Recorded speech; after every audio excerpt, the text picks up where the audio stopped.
the Scythian Rot Arrows.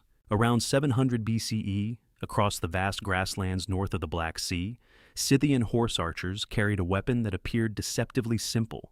It was not a massive siege device or an elaborate blade. Instead, it was a small clay container sealed tightly and tied to a warrior's belt. Inside was a thick, foul-smelling paste that Greek observers would later describe with both fear and fascination. A single arrow dipped into that substance could turn even the smallest wound into a death sentence. No physician knew how to cure it, and once the poison entered the body, survival became unlikely.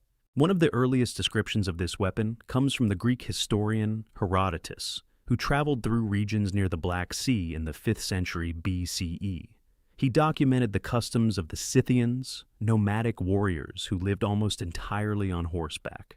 Their mobility made them difficult enemies to defeat, but it was their poisoned arrows that left the strongest impression on neighboring civilizations. Ancient sources describe how the Scythians prepared their poison through a long and unsettling process. Venomous steppe vipers were first captured and sealed inside clay jars, where their bodies were left to decay. Human blood was then added to the mixture, along with animal dung. The sealed vessel was buried underground for weeks or months, while the contents slowly decomposed. By the time the jar was opened again, the mixture had turned into a toxic paste combining several dangerous elements. Snake venom provided a neurotoxic component capable of attacking the nervous system. Bacteria from rotting tissue could trigger severe infections such as gangrene. Contamination from dung introduced additional pathogens, including those responsible for tetanus. When an arrowhead was coated with this substance, it became more than just a projectile. It became a delivery system for poison and disease at the same time. The arrowheads themselves were carefully engineered for maximum damage. Scythian arrows typically use small bronze points shaped with 3 blades. These trilobate points were aerodynamic and capable of penetrating armor. Many also included backward-facing barbs designed to keep the arrow lodged inside the wound. Attempting to remove it often tore the surrounding flesh and forced contaminated material deeper into the body. At first, the injury might appear minor, but within hours, symptoms could begin to appear. Fever, swelling, and severe pain around the wound were common signs. Without knowledge of bacteria or antiseptic treatment, ancient healers could do little to stop the infection from spreading. For many victims, the real danger began only after the battle had already ended. Archaeological discoveries have helped confirm part of this story. Excavations of Scythian burial mounds across the Eurasian steppe uncovered quivers containing hundreds of bronze arrowheads of the same trilobate design described in ancient texts. Some skeletons from ancient battlefields have been found with these arrowheads still embedded in bone. The poison itself has long since vanished, but the weapons that carried it remain as physical evidence. To the civilization surrounding the steppe, the use of poisoned arrows was deeply disturbing. Greek writers increasingly describe such methods as dishonorable warfare. By the 4th century BCE, some Greek alliances began establishing rules that prohibited the use of poison in battle, one of the earliest known attempts to limit certain weapons. Yet the Scythians followed their own traditions and continued using poisoned arrows for centuries.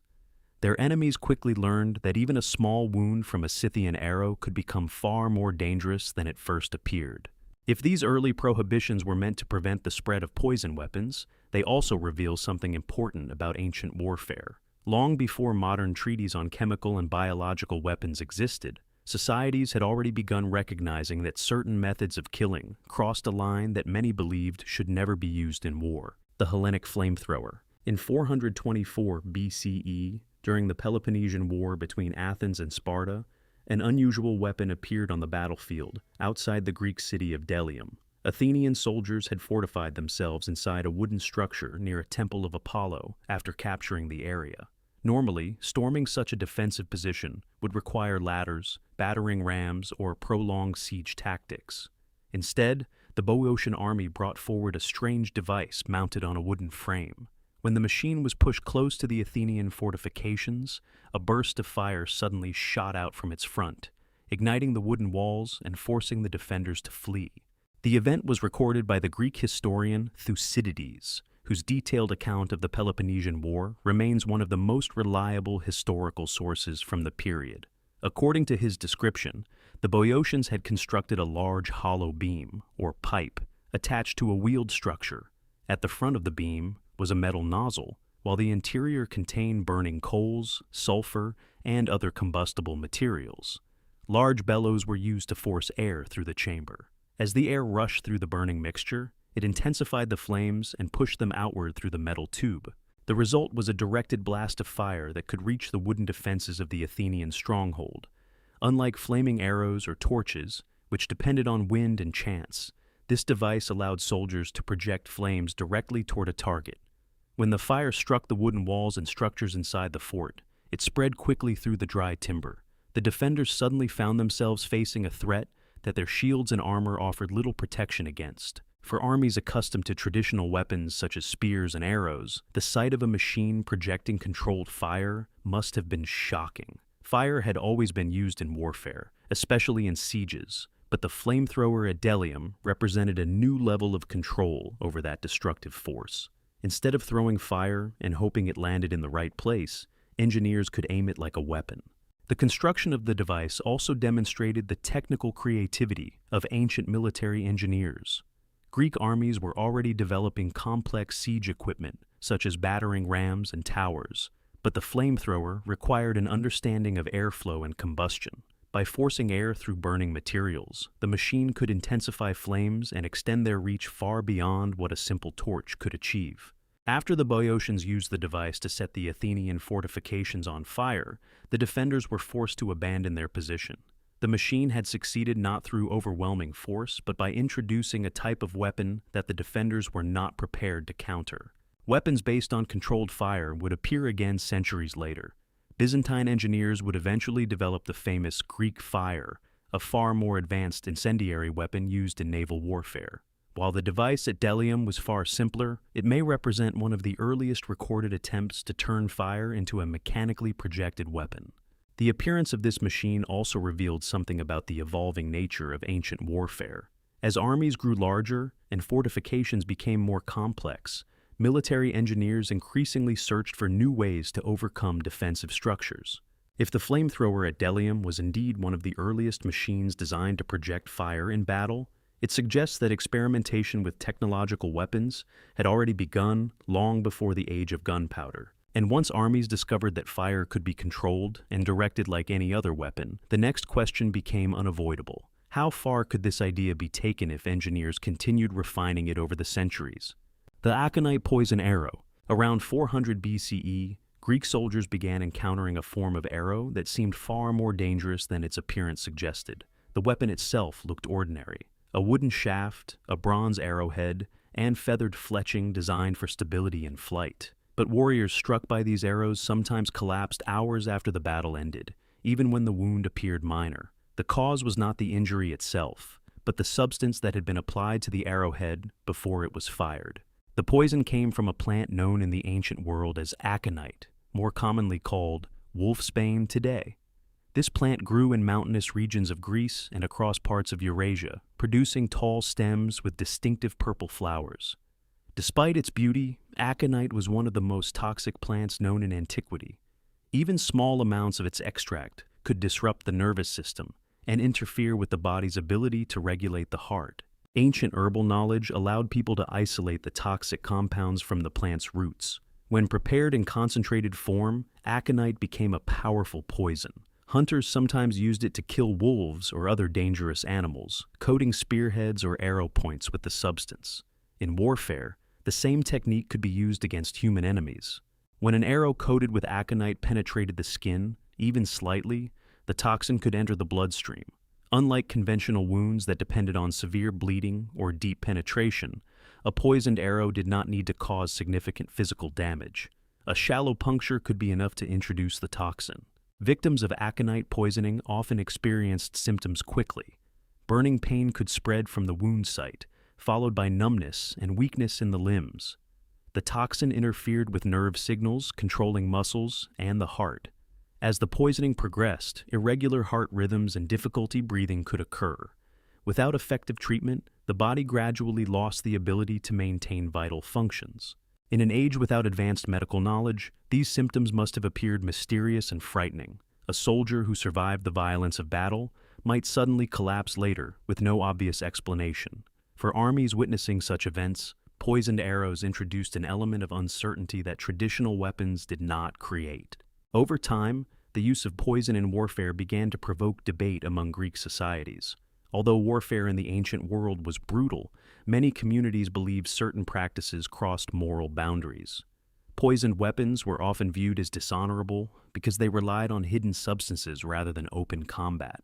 Historical accounts suggest that by the 4th century BCE, some Greek alliances attempted to restrict the use of poison in warfare. One such agreement has been associated with the Amphictyonic League, a coalition of Greek tribes connected to religious sanctuaries such as Delphi. Around 339 BCE, rules were reportedly established that prohibited certain forms of poisoning during conflict. Whether these rules were consistently enforced remains uncertain. Ancient warfare was unpredictable, and desperate armies sometimes ignored moral restrictions when survival was at stake. However, the very existence of such agreements reveals an important shift in thinking. Communities were beginning to recognize that some weapons created dangers that extended beyond the battlefield itself.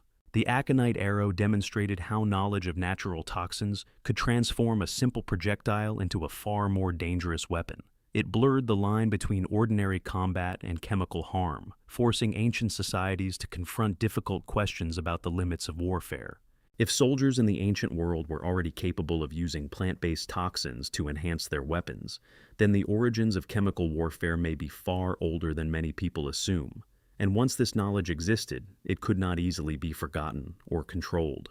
The Roman lead sling bullet. In the 1st century CE, on a windswept hill in southern Scotland, known today as Burnswark Hill, Roman forces confronted a fortified stronghold defended by local tribes.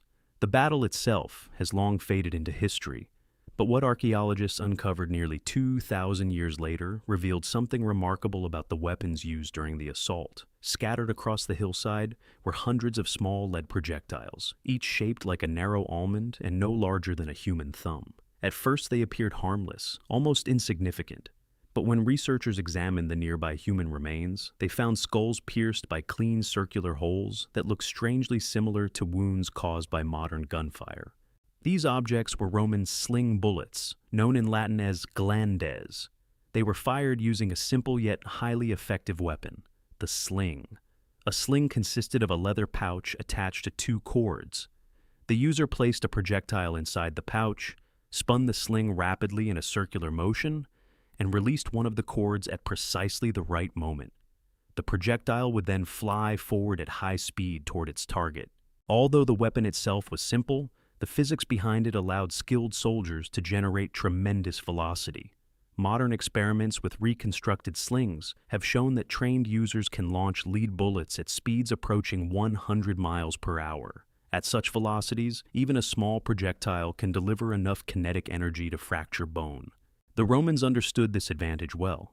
Instead of using stones alone, they often manufactured sling bullets from lead. Lead was dense and heavy, allowing the projectile to maintain momentum in flight.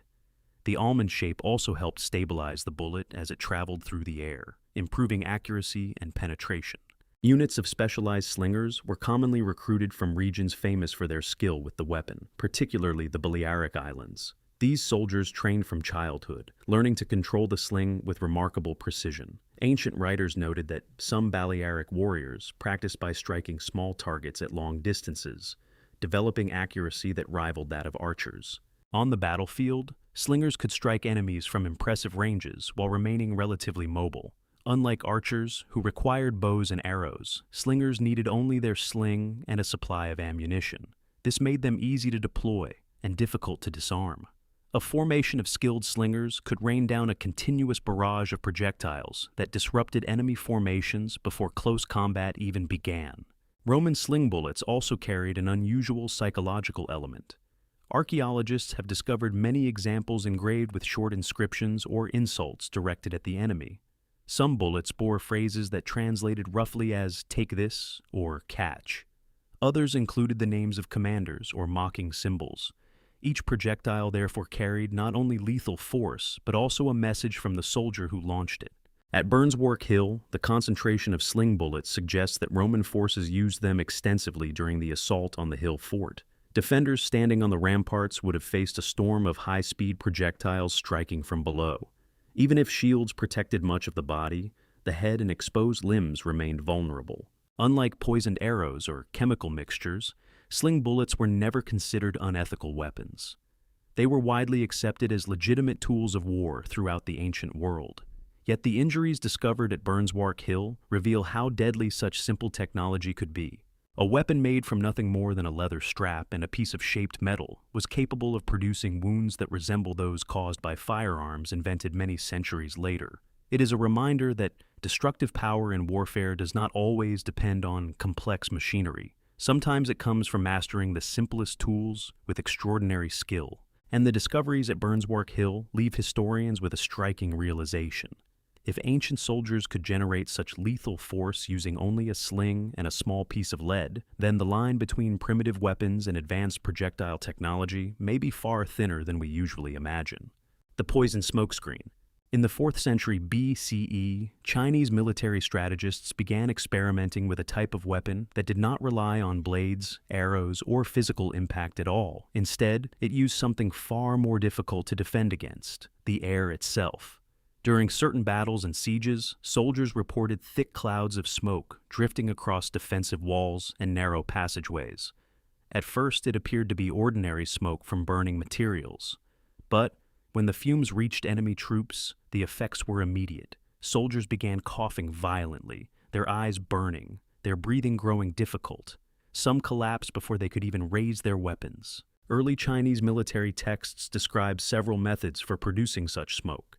Engineers discovered that when certain materials were burned together, the resulting fumes could become highly irritating or even poisonous. Substances such as sulfur, arsenic compounds, and toxic herbs were sometimes mixed with combustible materials and ignited. As the mixture burned, it produced dense smoke capable of spreading through the air and affecting anyone who inhaled it. This technique proved particularly effective during siege warfare. Battles around fortified cities often involved narrow gates, tunnels, and confined defensive corridors where large numbers of soldiers gathered in tight spaces. If toxic smoke was released into these areas, it could spread quickly and overwhelm defenders who had little room to escape. In underground tunnel warfare, which was sometimes used to undermine walls, smoke could be forced through shafts or openings, filling the passageways with choking fumes. Ancient Chinese military manuals mention devices designed to help direct the smoke. Clay containers filled with combustible mixtures could be ignited and thrown, or placed near enemy positions. In other cases, tubes or pipes were used to guide the smoke toward a target area. Bellows could even be used to push the fumes more forcefully into enclosed spaces. For soldiers encountering this tactic for the first time, the experience must have been deeply unsettling. Traditional weapons were visible and predictable. Arrows flew through the air, swords clashed, and spears thrust forward. Poison smoke, however, was invisible once it dispersed and impossible to block with armor or shields. Breathing itself became dangerous. The psychological impact could be just as powerful as the physical effects. Thick smoke reduced visibility and created confusion among troops already under pressure. Soldiers struggling to breathe often lost coordination, making organized defense far more difficult. Even if the smoke was not immediately lethal, it could weaken a defending force long enough for attackers to advance. These early smoke weapons demonstrate that ancient military thinkers were already exploring ways to use chemical reactions in warfare. Without the scientific language of modern chemistry, they relied on practical experimentation with natural materials. Over time, they discovered combinations that produced fumes capable of disabling enemies. Later, Chinese texts from the medieval period continue to describe various smoke-based weapons. Some designed primarily to obscure vision, while others aimed to create choking or irritating gases. Although these mixtures were far less sophisticated than modern chemical agents, the underlying principle was similar. The battlefield could be shaped not only by weapons that struck the body, but also by substances that altered the air itself. The poison smokescreen reveals an important stage in the evolution of warfare. It shows that long before the industrial age, military engineers were already experimenting with chemical methods to gain an advantage over their opponents. If these techniques truly represent some of the earliest forms of chemical warfare, they also raise a difficult question about the history of military innovation.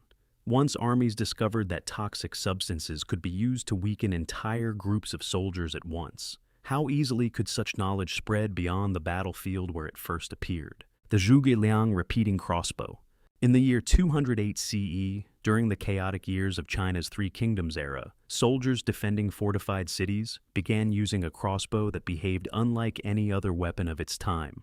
On most battlefields, archers followed a familiar rhythm: draw the string, aim, release, then pause to load the next arrow. But witnesses facing this particular crossbow described something different.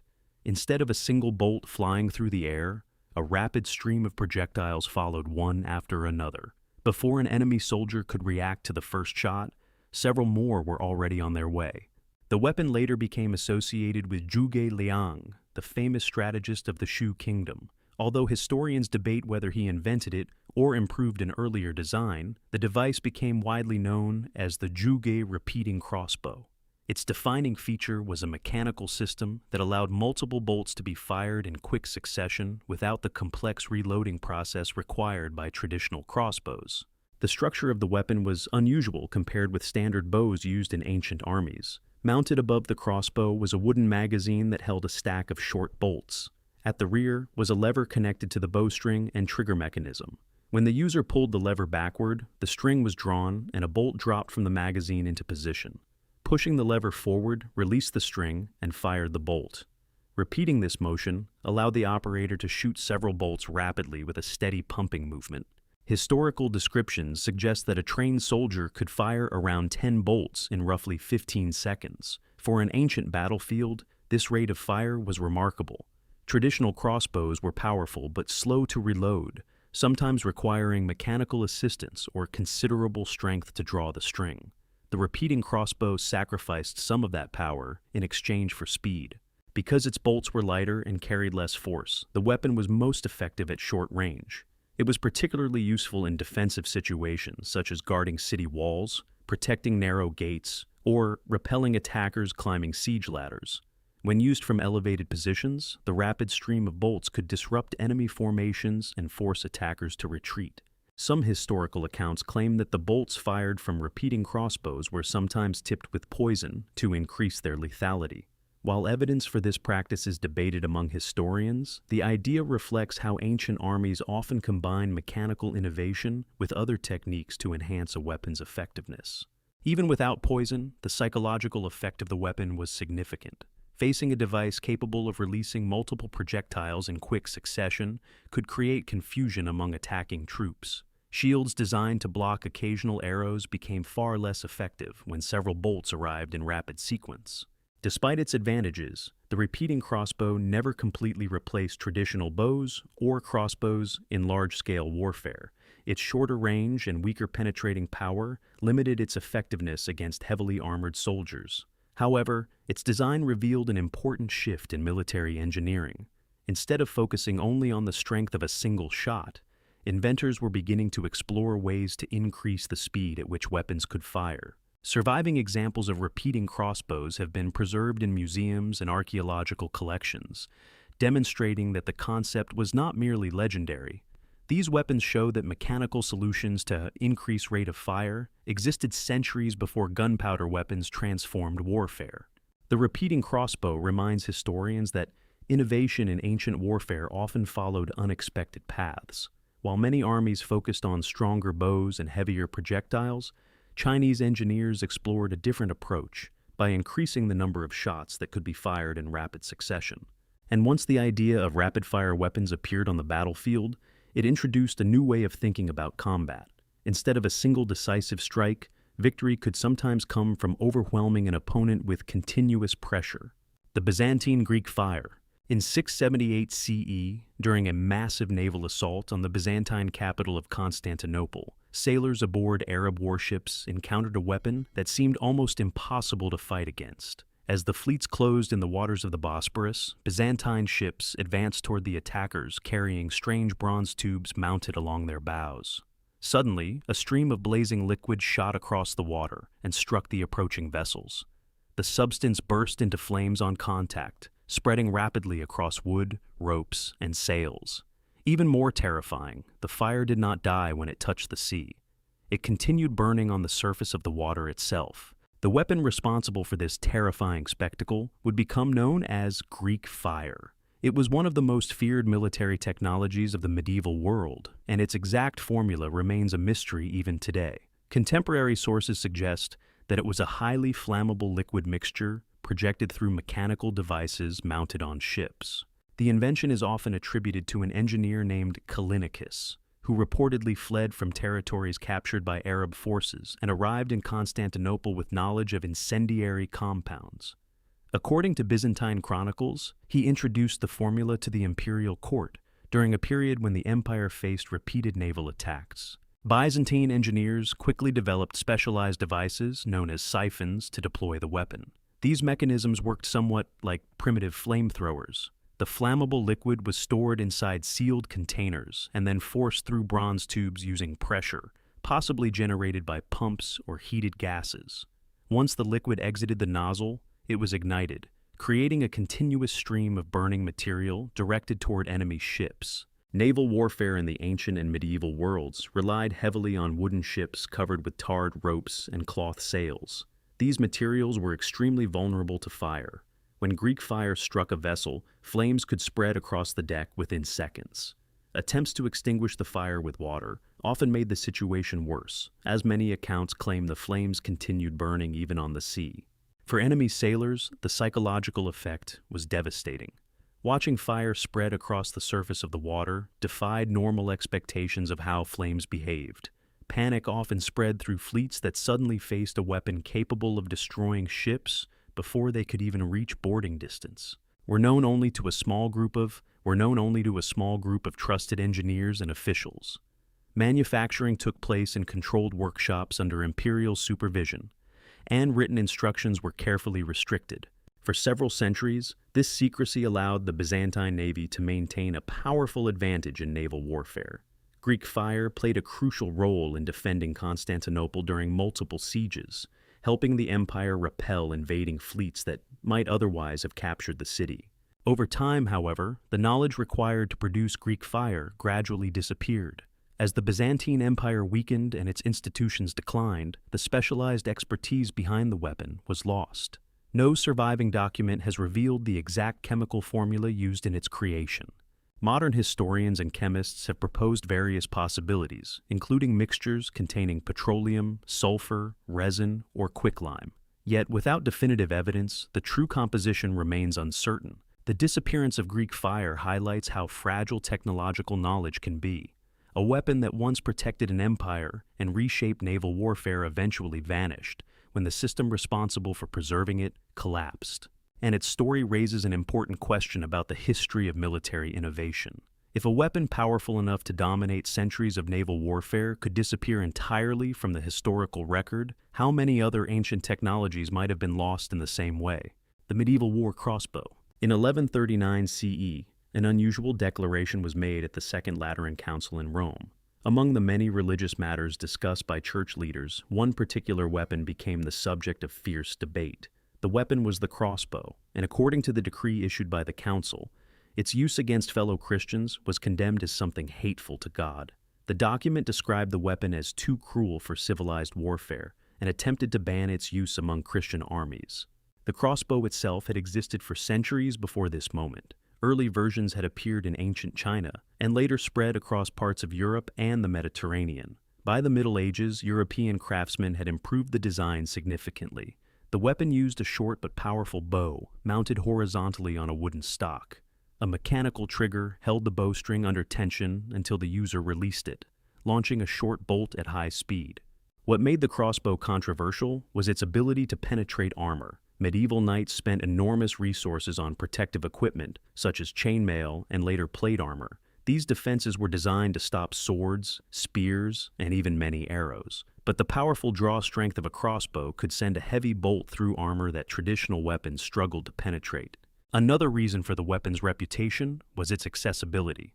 Mastering a longbow required years of training and physical conditioning. Crossbows, by contrast, could be learned much more quickly.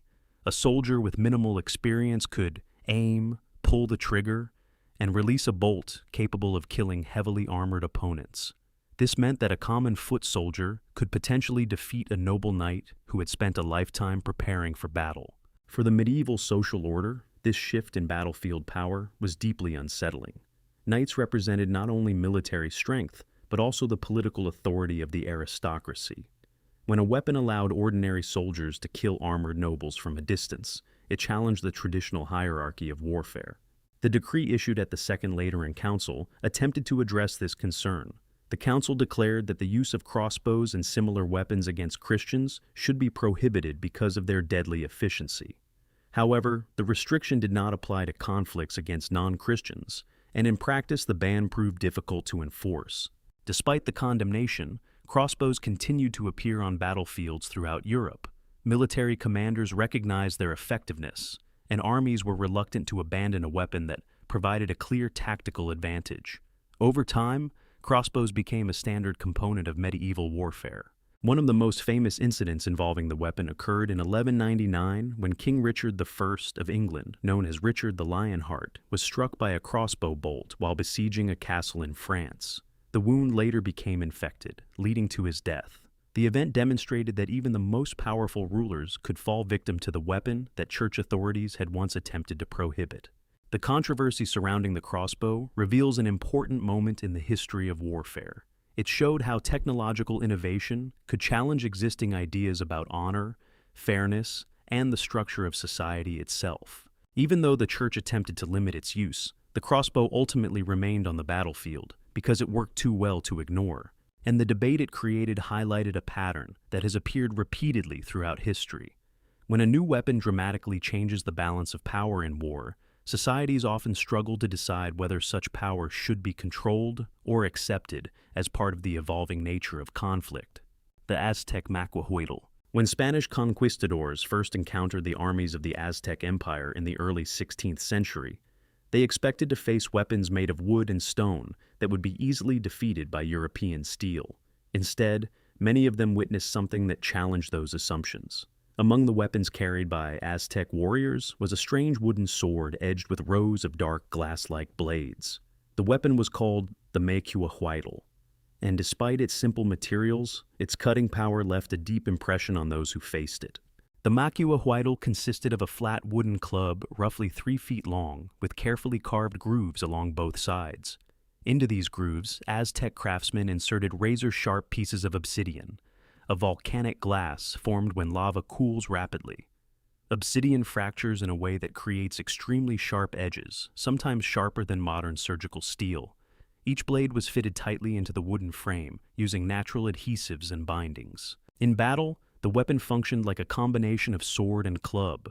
The wooden body provided weight and momentum, while the obsidian edges delivered devastating cuts. Spanish chroniclers recorded that the weapon could slice deeply into flesh and even damage armor made from padded cotton or leather, which were common forms of protection in Mesoamerican warfare. One Spanish account described an incident in which an Aztec warrior struck a horse with a Macuahuitl and nearly severed its head in a single blow. Whether this account was exaggerated or not, it illustrates the impression the weapon made on observers accustomed to steel blades. The obsidian edges, though fragile compared with metal, were incredibly sharp when new. Unlike European swords, which were designed primarily to kill in combat, the Macuahuitl often served a slightly different purpose in Aztec warfare. Capturing enemies for ritual sacrifice was an important part of their military culture. The weapon's design allowed warriors to disable opponents with powerful strikes that could incapacitate without always killing immediately. Despite this purpose, the weapon could still cause extremely severe injuries. A strike from a Macuahuitl could produce deep lacerations that were difficult to treat in the medical conditions of the time. The glass-like blades could shatter or break during combat, but they could also be replaced relatively easily by skilled craftsmen. Unfortunately, very few original Macuahuitl weapons have survived to the present day. One of the most famous examples was preserved in a European collection for centuries, but was destroyed in a fire in Madrid in 1884. Today, most knowledge about the weapon comes from written descriptions, illustrations in Aztec codices, and archaeological evidence of obsidian blades. The Macuahuitl demonstrates how different civilizations developed weapons suited to the materials available in their environment. Without access to large quantities of metal, Aztec craftsmen turned volcanic glass into cutting tools of remarkable sharpness. The result was a weapon that surprised even the armored soldiers of Europe. Encounters between Spanish forces and Aztec warriors showed that technological differences in warfare are not always straightforward. A weapon made from wood and stone could still prove extremely dangerous when designed with skill and used by trained fighters. The Macuahuitl therefore stands as an example of how innovation can arise from unexpected sources. Even without steel or gunpowder, ancient societies were capable of producing weapons that commanded respect on the battlefield. And its story suggests that the effectiveness of a weapon does not always depend on advanced materials, but on how well those materials are understood and shaped for combat. The poisoned Strasbourg bullet. By the 17th century, warfare in Europe had begun to change dramatically. Gunpowder weapons were replacing many traditional arms, and muskets had become common on battlefields across the continent. Yet, as firearms grew more powerful, some soldiers began experimenting with ways to make their ammunition even more lethal. Among the most controversial of these experiments was the use of poison bullets. Reports from the 15th and 16th centuries describe cases in which musket balls were coated with toxic substances before being fired. The idea was simple but disturbing. A musket wound was already dangerous because it drove fragments of metal and debris deep into the body. By adding poison to the bullet, attackers hoped to ensure that even a survivable wound could become fatal through infection or toxic exposure. The concept alarmed military leaders across Europe. Unlike ordinary battlefield injuries, poisoned ammunition introduced an additional layer of suffering that many considered unnecessary and cruel. A soldier struck by such a bullet might survive the initial impact, but later die from poisoning or severe infection. In an era when medical knowledge was limited, treating such wounds would have been nearly impossible. One of the most famous responses to this problem came in 1675 with the signing of the Strasbourg Agreement. The treaty was negotiated between France and the Holy Roman Empire during a period of ongoing conflict. Among its provisions was a ban on the use of poison bullets in warfare. The agreement specifically prohibited ammunition treated with toxic substances, declaring that such weapons caused unnecessary suffering and violated accepted principles of combat. Historians often regard this treaty as one of the earliest international attempts to regulate the use of particularly harmful weapons. Although the Strasbourg Agreement applied only to the parties involved in that conflict, its significance extended beyond the immediate war. It demonstrated that governments were beginning to recognize the need for rules governing new military technologies. As firearms spread across Europe, so did concerns about how these weapons might be used. The idea that certain weapons should be restricted or banned would later appear in many other international agreements. Over the following centuries, treaties would attempt to limit the use of explosive bullets, chemical weapons, and biological agents. In this sense, the Strasbourg Agreement can be seen as an early step toward the broader system of arms control that exists today. At the time, however, enforcing such rules was difficult. Wars were chaotic, and armies often relied on whatever methods they believed would give them an advantage. Even when treaties existed, not every soldier on the battlefield followed them. Still, the agreement represented a clear statement that some forms of warfare crossed a line that governments believed should not be passed. The debate surrounding poison bullets also reflected a growing awareness of the consequences of technological change in warfare. Gunpowder had already transformed how battles were fought, but with each new development came the risk that weapons would become increasingly destructive. The Strasbourg Agreement therefore marked an important moment in the history of military ethics. It showed that even during periods of intense conflict, nations were beginning to consider the human cost of certain weapons. And as firearms continued to evolve in the centuries that followed, the question raised by that treaty would remain relevant. Once a new weapon is created, deciding whether it should be used without limits becomes a challenge that every generation must confront. Conclusion: these ancient weapons reveal a disturbing pattern that appears again and again throughout history. Many of them were not rejected because they were ineffective. In fact, the opposite was often true. They were feared precisely because they worked too well. Poisoned arrows that turned small wounds into fatal infections. Fire weapons that could ignite entire fleets. Smoke that attacked soldiers through the air they breathed. Each invention pushed warfare into new and more dangerous territory.